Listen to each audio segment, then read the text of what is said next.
எவ்வளவு வேகமா நேரமும், காலமும் நம்மள கடந்து போனாலும், முக்கியமான ஒரு சில நாட்கள நெனச்சு பாக்க நம்ம மறக்கவே மாட்டோம்.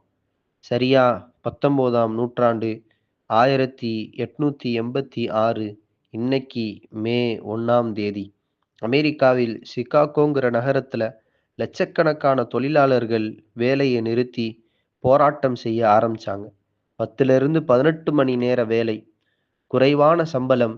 இது சரிபாதியாக 8 மணி நேர வேலை, ஓய்வு, சுய தேவைக்கான நேரம், சரியான ஊதியம் வேணும் அப்படின்னு செஞ்ச போராட்டம் வன்முறையால் கலவரமாக மாறி பல்லாயிரக்கணக்கான தொழிலாளர்கள் கொல்லப்பட்டு அவர்களின் உரிமைகள் மீட்டெடுக்கப்பட்ட இந்த நாளத்தான் மே 1 உழைப்பாளர்கள் தினம் அப்படின்னு நாம கொண்டாடிக்கிட்டு இருக்கோம். ஆதி மனிதன் கற்கள உரசி, நெருப்ப வரவச்சதிலிருந்து, இப்ப இவ்வளவு டெக்னாலஜிகள் வளர்ந்து, உலகம் பிரம்மாண்டமாக ஸ்மார்ட்டாக இருக்குன்னா, மனிதனின் உழைப்பு தான் முக்கிய பங்காக இருக்கு.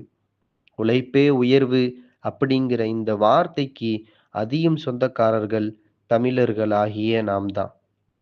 விவசாயத்துல இருந்து விண்வெளி வர வரலாற்றுல யார்னாலயும் இடம் பிடிக்க முடியாத இடத்தை பதிய வைத்தவர்கள் தமிழர்களாகிய நாம்.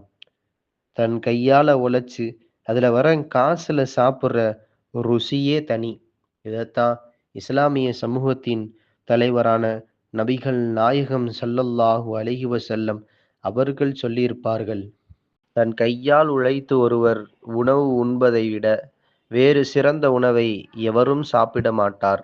அதனால தான் இன்னையிலேருந்து நம்ம உழைக்க ஆரம்பிச்சிட்டோம். இனிய உழைப்பாளர்கள் தின நண்பா! அப்படின்னு உங்களுடைய நண்பர்களுக்கு இந்த ஷார்ட்ட ஷேர் பண்ணுங்க. என்றும் உங்களில் நாங்கள் வாய்ஸ் ஆஃப் பாரடைஸ்.